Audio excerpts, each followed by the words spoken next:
Hello everyone, welcome to knowledge account. ভারতের সংবিধানের আজকে সেই প্রশ্নগুলো আমরা দেখব যেগুলো পরীক্ষার আগে, ডাব্লিউবিপি কনস্টেবল পরীক্ষা তোমাদের সামনে রয়েছে। পরীক্ষার আগে যে প্রশ্নগুলো তোমরা অবশ্যই দেখে যাবে। আশা করছি এই প্রশ্নগুলো প্রথম থেকে শেষ পর্যন্ত সবকটা ভালো করে দেখে নাও, এর বাইরে আর কিছু আসার কথা নয়। আমি এভাবেই তোমাদের ডাব্লিউবিপি এসআই এর আগেও বলেছিলাম, বিগত ডাব্লিউবিপি পরীক্ষাতেও তোমাদের বলেছিলাম যে এই জায়গাগুলো থেকে সংবিধানের প্রশ্ন তোমাদের কিন্তু ডাব্লিউবিপিতে দেয়। তো ভালোভাবে এগুলো দেখো আর ভালো করে একবার করে রিভাইজ করে নাও। আর আজকে সন্ধ্যাবেলা 8টা থেকে তোমাদের মক টেস্ট হবে, সারা পশ্চিমবঙ্গব্যাপী লাইভ মক টেস্ট। তাই ঠিক 8টার সময়তেই তোমাদেরকে এই মক টেস্টটাতে কিন্তু জয়েন করতে হবে। নলেজ অ্যাকাউন্ট অফিসিয়াল অ্যাপে হবে এটা। অ্যাপের লিঙ্ক ডেসক্রিপশন বক্সে বা কমেন্ট বক্সে আমি পিন করে দিয়েছি। ঠিক সন্ধ্যাবেলা 8টার সময় সবাই জয়েন করে নেবে। এটা সম্পূর্ণ ফ্রি মক টেস্ট, সবাই দিতে পারবে। আর কিভাবে মক টেস্ট দেবে নতুনরা যদি না বুঝতে পারো, আমাদের যে টেলিগ্রাম চ্যানেল আছে নলেজ অ্যাকাউন্ট, সেই নলেজ অ্যাকাউন্টে সবাই যুক্ত হয়ে যাও। আমি ওখানে তোমাদেরকে একটা ভিডিও করে দেখিয়ে দেবো যে কিভাবে তোমরা মক টেস্ট দিতে পারবে যারা যারা নতুন রয়েছে। তো চলে আসবো প্রথম প্রশ্নে। আজকে গণপরিষদ কত সালে তৈরি হয়? গণপরিষদ 1946 সালে তৈরি হয়েছিল। এই গণপরিষদের প্রথম অধিবেশন 9 ডিসেম্বর 1946 সালে দিল্লিতে অনুষ্ঠিত হয়। কেবলমাত্র তখন 211 জন অংশগ্রহণ করেছিলেন সেখানে। তারপরে দেখো, গণপরিষদের প্রথম অস্থায়ী সভাপতি হিসাবে কে নিযুক্ত হন? গণপরিষদের প্রথম অস্থায়ী সভাপতি হয়েছিলেন কে? সচ্চিদানন্দ সিনহা। গণপরিষদের মোট কতগুলো কমিটি ছিল? টোটাল 22টা কমিটি ছিল গণপরিষদে। আর গণপরিষদের প্রথম স্থায়ী সভাপতি কে নির্বাচিত হন? ডক্টর রাজেন্দ্র প্রসাদ। গণপরিষদের খসড়া কমিটির সভাপতি হিসেবে কে নিযুক্ত হয়েছিলেন? Doctor B R. আম্বেদকর।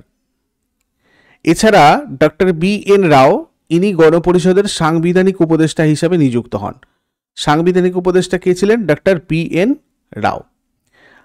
আর এই ভারতীয় সংবিধান রচনা করতে গণপরিষদের মোট কত সময় লেগেছিল? 2 বছর 11 মাস 17 দিন। ভারতের সংবিধান হচ্ছে আমাদের পৃথিবীর বৃহত্তম লিখিত সংবিধান। আর ভারতীয় গণপরিষদের জনককে? Doctor B R. আম্বেদকর। এই হাতে লেখা সংবিধান যেটা আমাদের ভারতের, এটার কভার পেজ যেটা, সেটা কে ডিজাইন করেছিলেন? বিখ্যাত চিত্রকর নন্দলাল বসু। এরপর কোন সংবিধান সংশোধনীর মাধ্যমে সমস্ত 6 থেকে 14 বছর বয়স পর্যন্ত শিশুদের শিক্ষা বাধ্যতামূলক করা হয়? 86তম সংবিধান সংশোধন। এই সংবিধান সংশোধনীটা 2002 সালে পাশ হয়। 21A যে আর্টিকেলটা, সেটা মৌলিক অধিকারে যুক্ত হয়, যাতে এই কথাটা বলা আছে। এর দ্বারা 6 থেকে 14 বছর বয়সী সকল শিশুর বিনামূল্যে শিক্ষার ব্যবস্থা করা হয়। আর মৌলিক কর্তব্যে নতুন একটা ক্লজ বা উপধারা কে যুক্ত করা হয়, যাতে বলা হয় যে পিতামাতা বা অভিভাবককে 6 বছর থেকে 14 বছরের সকল শিশুকে শিক্ষার সুযোগ সুবিধা প্রদান করতে হবে, যেটা পিতার মাতার কর্তব্য। এর পাশাপাশি তোমাদের একটা ইনফরমেশন দিয়ে রাখি, তোমাদের যে GK bulleted test series publish হওয়ার কথা ছিল, ওটা পাবলিশ হয়ে গেছে। আমি 50টা সেট উইথ এক্সপ্লেনেশন তোমাদেরকে নলেজ অ্যাকাউন্ট অফিসিয়াল অ্যাপে দিয়ে দিয়েছি। তোমরা ওখান থেকে গিয়ে এনরোল করে এই টেস্টগুলো দিতে পারো। এছাড়াও তোমাদের ডাব্লিউবিপি কনস্টেবলের ফুল লেন্থ মক টেস্ট রয়েছে 20টা উইথ এক্সপ্লেনেশন। এছাড়া ডাব্লিউবিপি কেপির প্রিভিয়াস ইয়ার কোয়েশ্চেন বা জিকে ব্যাংক, স্ট্যাটিক জিকে, এগুলোও রয়েছে উইথ এক্সপ্লেনেশন। তোমরা ওখান থেকে গিয়ে এগুলোকে প্র্যাকটিস করতে পারো। আর ডাব্লিউবিএসএসসি বা ডাব্লিউবিপি পরীক্ষা যারা যারা দিচ্ছ, কেপি পরীক্ষা যারা যারা দিচ্ছ, তাদের জন্য ফাউন্ডেশন এবং প্র্যাকটিস ব্যাচ আছে। এগুলোতে তোমাদের ক্লাস, পিডিএফ, এগুলোর পাশাপাশি সাবজেক্ট বা chapter wise mock test, full length mock test এবং টেলিগ্রামের মতো গ্রুপের অ্যাক্সেসও রয়েছে। এছাড়া ডেসক্রিপটিভ ব্যাচও চলছে, যেখানে তোমাদের ক্লাস এবং পিডিএফের পাশাপাশি এক্সাম পেপার চেকিংয়ের ব্যবস্থা রয়েছে ডাব্লিউবিপিএসআই মেন ব্যাচ এবং ক্লার্কশিপ মেন ব্যাচের ক্ষেত্রে। আপার প্রাইমারিও 5 নভেম্বর থেকে স্টার্ট হয়েছে, তোমরা চাইলে এগুলোতে যুক্ত হতে পারো। রেলওয়ে, এসএসসিরও বিভিন্ন ফাউন্ডেশন ব্যাচ, প্র্যাকটিস ব্যাচ রয়েছে নলেজ অ্যাকাউন্ট অফিসিয়াল অ্যাপে। আরও বিস্তারিত জানার জন্য তোমরা এই নাম্বারে হোয়াটসঅ্যাপ অথবা কল করে নাও। আর এই টেলিগ্রামে অবশ্যই যুক্ত থাকো অন্যান্য ক্লাসের নোটিফিকেশান ঠিকঠাক করে পাওয়ার জন্য।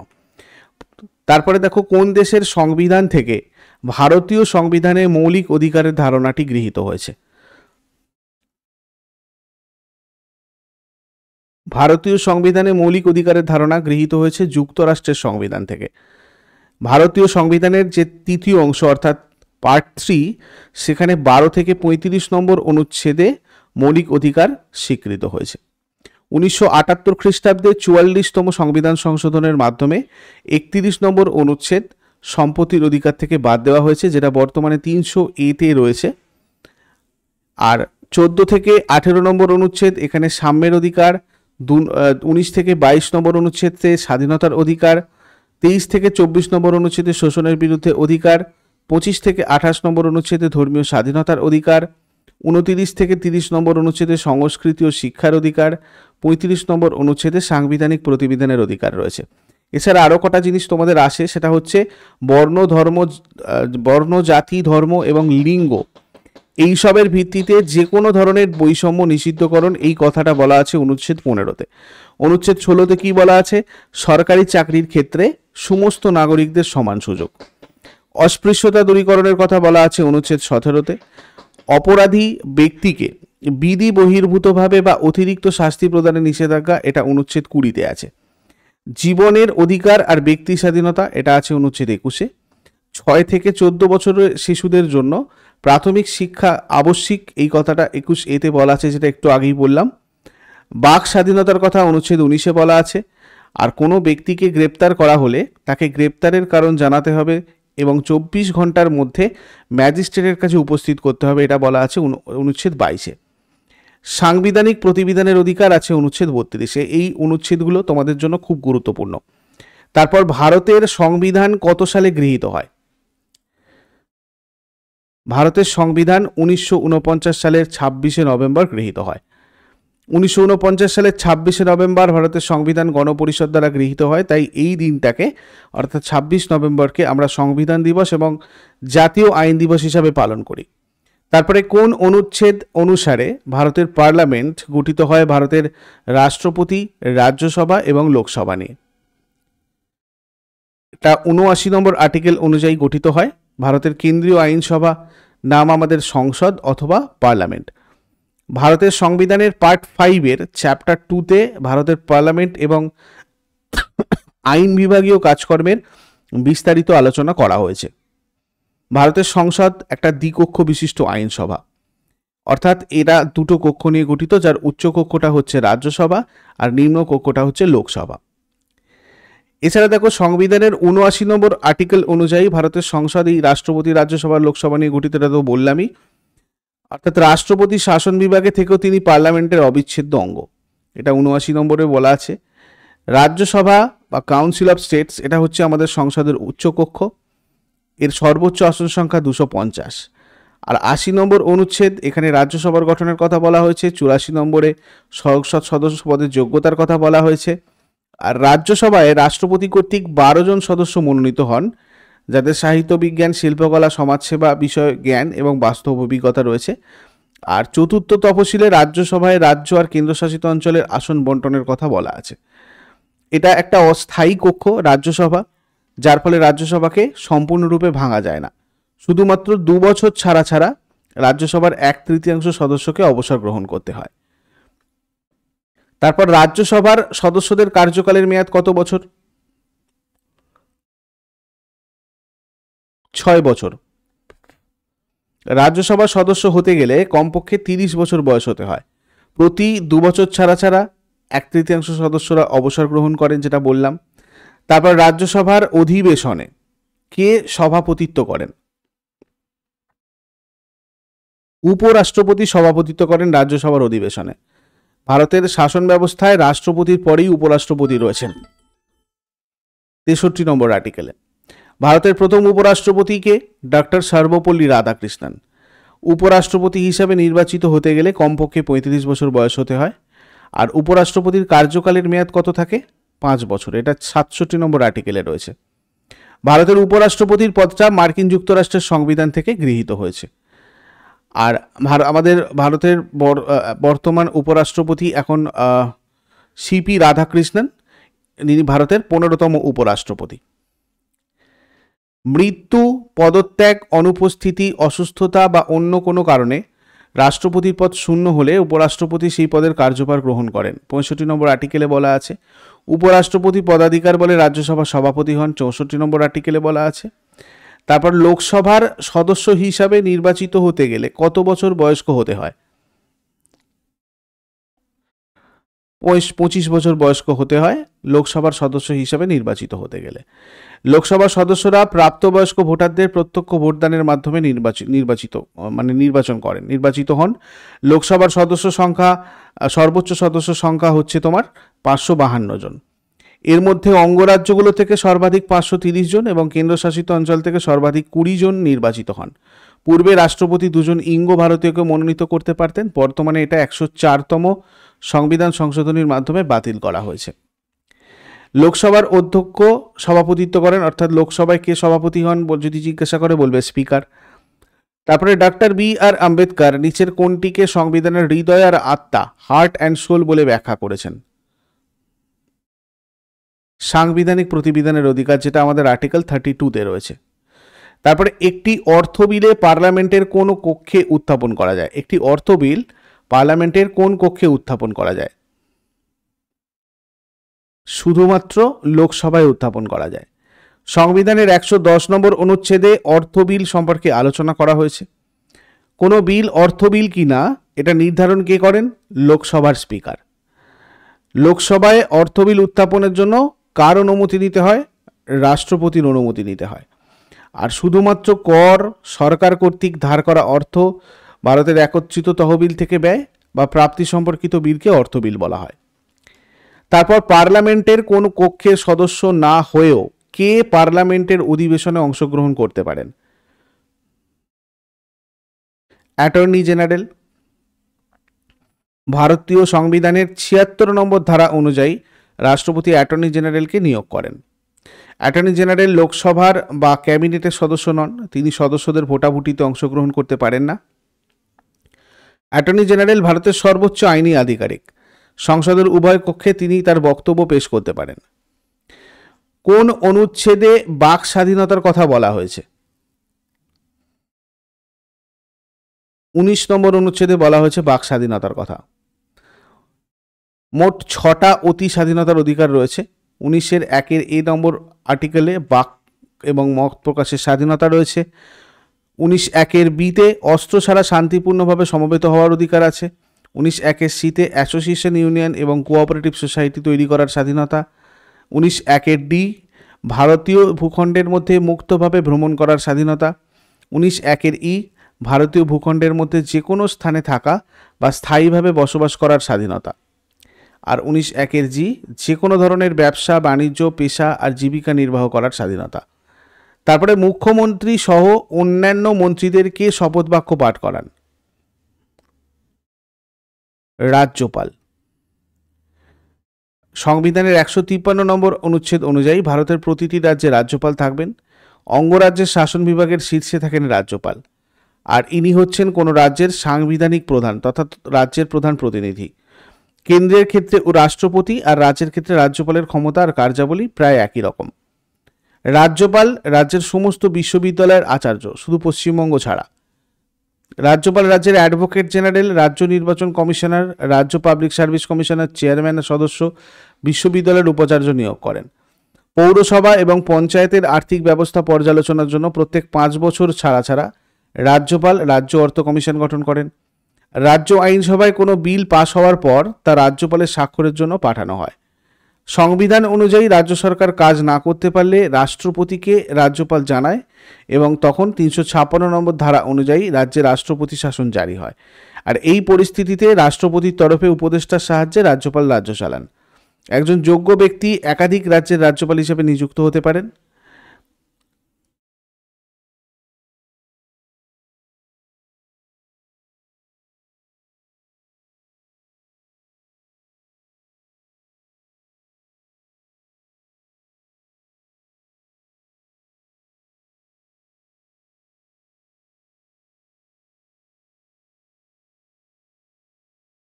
লোকসভায় স্পিকারের ভোটকে কি বলা হয়? স্পিকারের ভোটকে বলা হয় কাস্টিং ভোট। সাধারণত লোকসভায় স্পিকার লোকসভায় কোনো বিষয়ের ওপর ভোটদানে অংশগ্রহণ করতে পারেন না, কিন্তু যখন কোনো বিষয়ে পক্ষে বিপক্ষে সমান ভোট পড়ে তখন তিনি ভোট দেন এবং এইটাকে বলা হয় কাস্টিং ভোট বা নির্ণায়ক ভোট। এফআইআর এর সম্পূর্ণ নাম কি? এফআইআর এর সম্পূর্ণ নাম ফার্স্ট ইনফরমেশন রিপোর্ট। ভারতীয় নাগরিক সুরক্ষা সংহিতা 2023-এর 173 নম্বর ধারার অধীনে এফআইআর নথিভুক্ত করা হয়েছে। পুলিশ এফআইআর দায়ের করে। জিরো এফআইআর এমন একটা এফআইআর যেটা মারাত্মক কোনো অপরাধের জন্য যে কোনো থানায় নথিভুক্ত করা যায়। তারপর ভারতের রাষ্ট্রপতিকে কে পদচ্যুত করে? পার্লামেন্ট। 52 নম্বর অনুচ্ছেদে বলা হয়েছে ভারতে একজন রাষ্ট্রপতি থাকবেন। ভারতের রাষ্ট্রপতি হলেন প্রতিরক্ষা বাহিনীর সর্বাধিনায়ক, অর্থাৎ স্থল সেনা, নৌসেনা এবং বায়ুসেনার সর্বাধিনায়ক, সুপ্রিম কমান্ডার। ভারতের প্রথম রাষ্ট্রপতিকে রাজেন্দ্র প্রসাদ। ভারতের প্রথম মহিলা রাষ্ট্রপতি হচ্ছেন প্রতিভা পাতিল। ভারতের বর্তমান রাষ্ট্রপতি দ্রৌপদী মুর্মু। রাষ্ট্রপতি হিসাবে নির্বাচিত হতে গেলে কমপক্ষে 35 বছর বয়স্ক হতে হবে।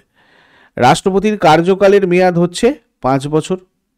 রাষ্ট্রপতি তার পদত্যাগপত্র উপরাষ্ট্রপতির কাছে জমা দেন। রাষ্ট্রপতির মৃত্যু বা পদত্যাগের ফলে তার পদ শূন্য হলে উপরাষ্ট্রপতি রাষ্ট্রপতি হিসাবে কাজ করেন। 61 নম্বর আর্টিকেল অনুযায়ী পার্লামেন্ট রাষ্ট্রপতিকে পদচ্যুত বা ইমপিচ করতে পারে। তারপর ভারতের রাজ্য আইনসভার উচ্চ কক্ষে আপার হাউসের নাম কি? বিধান পরিষদ। কেন্দ্রে যেমন রাজ্যসভা তেমন রাজ্যে বিধান পরিষদ। কেন্দ্রীয় আইনসভার মতো রাজ্য এই দুটো আইনসভার কক্ষ রয়েছে, একটা বিধান পরিষদ, একটা বিধানসভা। বিধান পরিষদটা উচ্চকক্ষ, বিধানসভাটা নিম্নকক্ষ। আর আমাদের পশ্চিমবঙ্গে 1969 সালে এই উচ্চকক্ষ বা বিধান পরিষদ বাতিল করা হয়। তারপর ভারতের উপরাষ্ট্রপতি কার দ্বারা নির্বাচিত হন?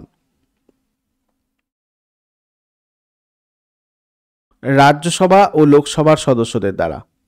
উপরাষ্ট্রপতি নির্বাচন পদ্ধতি কোথা থেকে নেওয়া হয়েছে? আয়ারল্যান্ডের সংবিধান থেকে নেওয়া হয়েছে। তারপরে কোন অনুচ্ছেদ অনুসারে রাষ্ট্রপতি প্রধানমন্ত্রী এবং মন্ত্রী পরিষদের সদস্যদের নিয়োগ করেন? রাষ্ট্রপতি প্রধানমন্ত্রী আর মন্ত্রী পরিষদের সদস্যদের নিয়োগ করেন 75 নম্বর অনুচ্ছেদ অনুযায়ী। কত সালে ভারতের সংবিধানে মৌলিক কর্তব্য যুক্ত হয়? 1976 সালে। এটা আরও একবার আমি বলে দেব, ভারতের সংবিধানের পার্ট 4-এ আলোচনা করা হয়েছে। এই মৌলিক কর্তব্যের ধারণাটা তৎকালীন ইউএসএসআর বা সোভিয়েত ইউনিয়নের সংবিধান থেকে গ্রহণ করা হয়েছে। পার্ট 4-এ ভারতীয় সংবিধানের 42তম সংশোধনীর মাধ্যমে 1976 সালে যুক্ত হয়।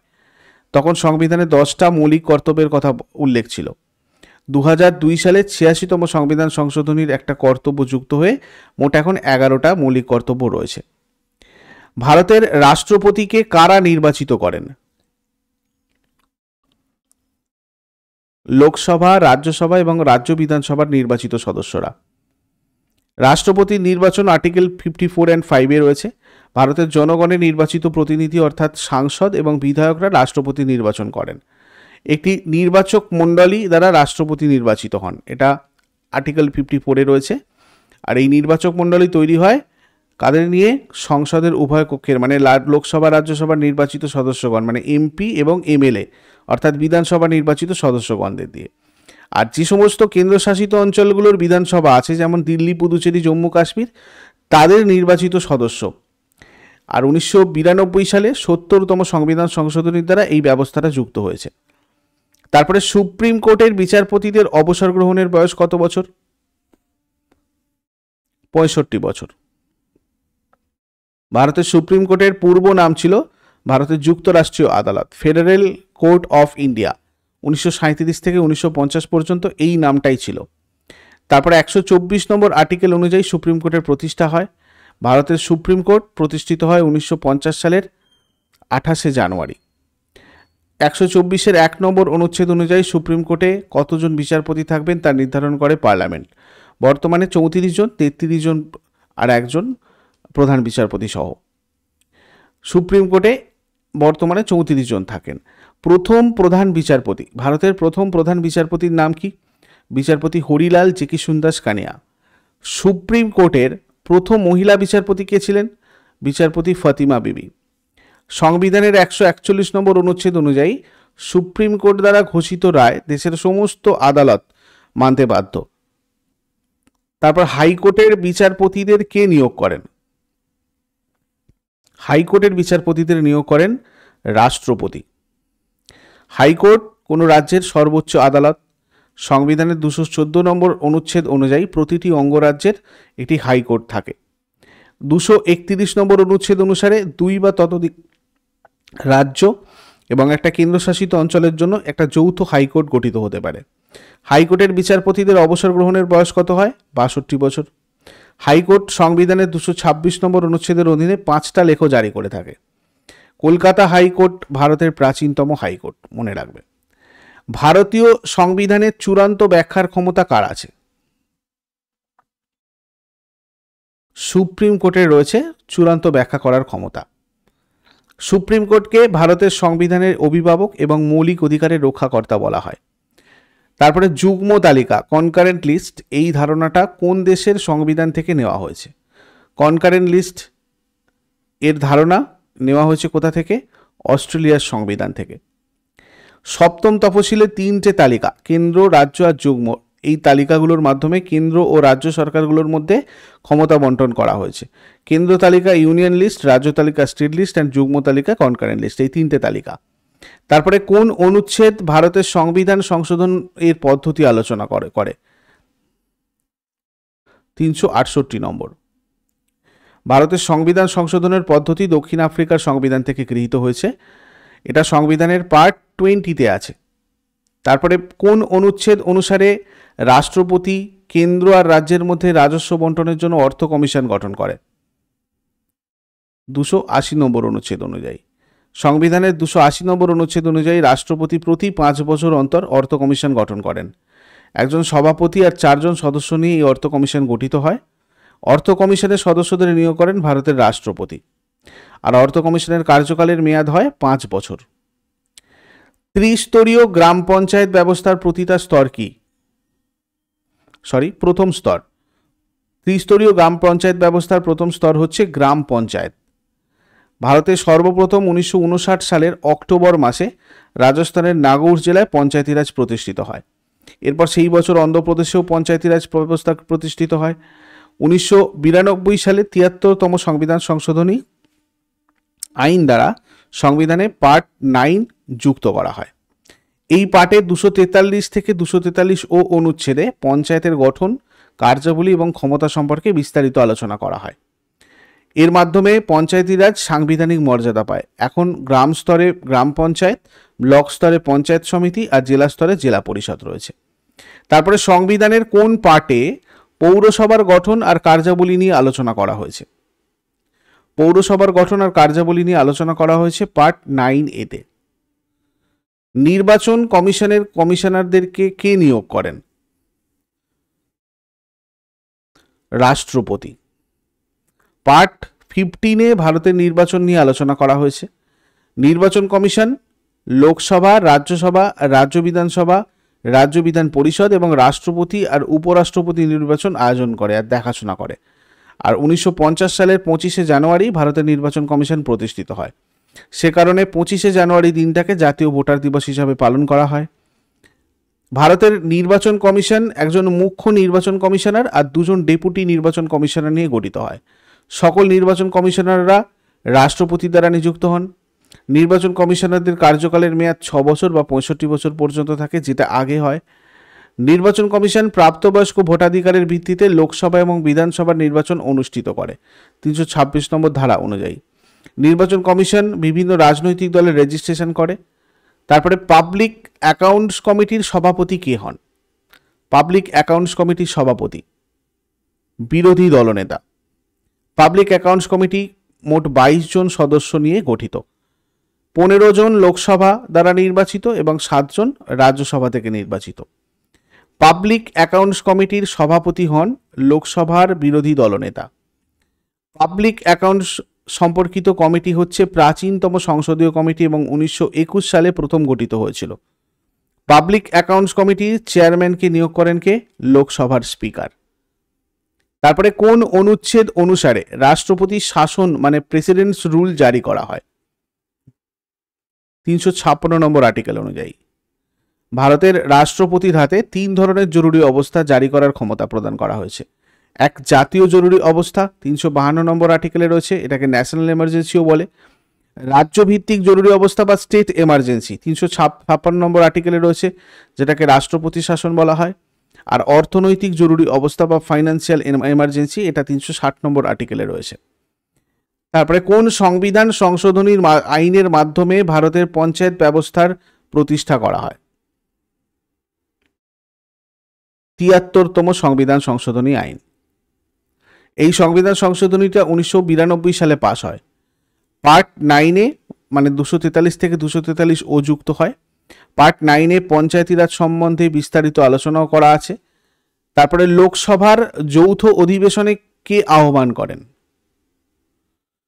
লোকসভার যৌথ অধিবেশন আহ্বান করেন রাষ্ট্রপতি।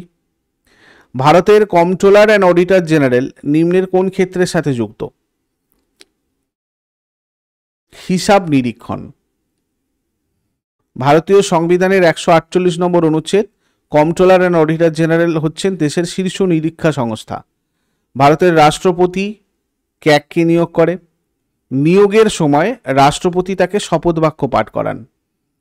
কম্ট্রোলার অ্যান্ড অডিটর জেনারেল কেন্দ্র এবং রাজ্যের কনসোলিডেটেড এবং কন্টিনজেন্সি ফান্ডের হিসাব পরীক্ষকের ভূমিকা পালন করে। তারপর ভারতীয় সংবিধানের চতুর্থ অংশটি কি নিয়ে কাজ করে?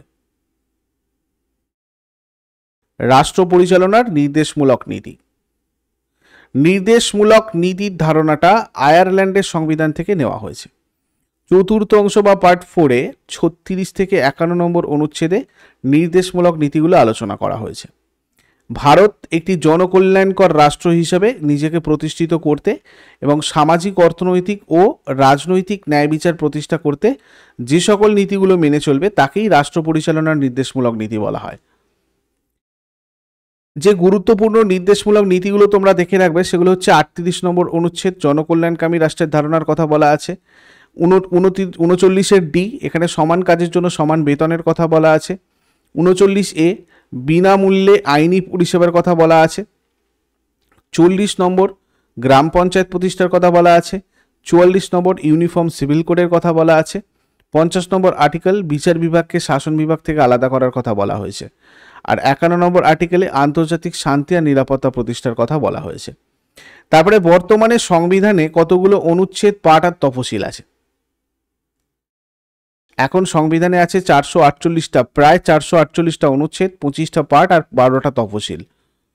ভারতীয় সংবিধান সকল বিষয়ে বিস্তারিতভাবে আলোচনা করার জন্য এটা বিশ্বের বৃহত্তম লিখিত সংবিধান।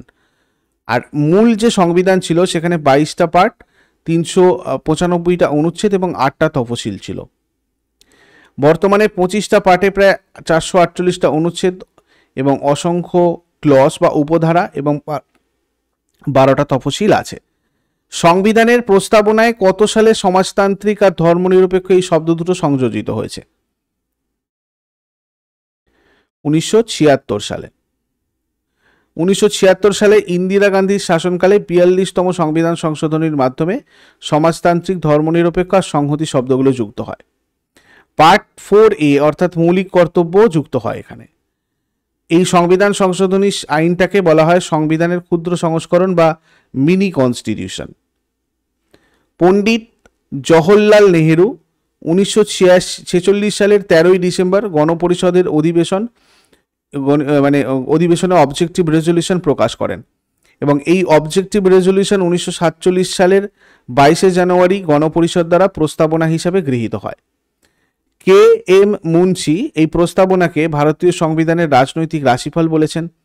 ঠাকুরদাস ভার্গব ভারতীয় সংবিধানের প্রস্তাবনাকে বলেছেন সংবিধানের আত্মা। স্যার আর্নেস্ট বার্কার প্রস্তাবনাকে সংবিধানের চাবিকাঠি হিসাবে বর্ণনা করেছেন। 1973 সালে সুপ্রিম কোর্ট কেশবানন্দ ভারতী মামলার রায়ে বলেছিল যে প্রস্তাবনা সংবিধানের একটা অংশ। তারপরে কোন সংবিধান সংশোধনের মাধ্যমে ভারতে ভোটাধিকারের বয়স 21 থেকে কমিয়ে 18 বছর করা হয়েছে? এটা বলা হয়েছে 61তম সংবিধান সংশোধনে। এই সংবিধান সংশোধনটা 1988 সালে প্রণীত হয় এবং 1989 সালে কার্যকর হয়। এই আইনে 326 নম্বর অনুচ্ছেদ সংশোধন করে ভোটাধিকার অর্জনের বয়সসীমা 21 বছর থেকে কমিয়ে 18 বছর করা হয়। তারপরে কোন দেশের অনুকরণে ভারতের সংবিধানে বিচার বিভাগীয় পর্যালোচনা গৃহীত হয়েছে? বিচার বিভাগীয় পর্যালোচনা গৃহীত হয়েছে আমেরিকা যুক্তরাষ্ট্রের অনুকরণে।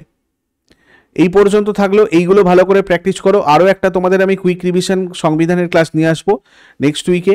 আপাতত তোমরা এইগুলো ভালো করে রিভাইজ করে নাও। আর সারা পশ্চিমবঙ্গব্যাপী লাইভ মক টেস্টটা তোমরা আজকে দিয়ে দিও সন্ধ্যাবেলা 8টা থেকে, যেটা সম্পূর্ণ ফ্রি। আর আমাদের টেলিগ্রামে যুক্ত থাকো, নতুন যারা রয়েছে কিভাবে তোমরা মক টেস্ট দেবে আমি তোমাদেরকে ওখানে গাইড করে দেবো।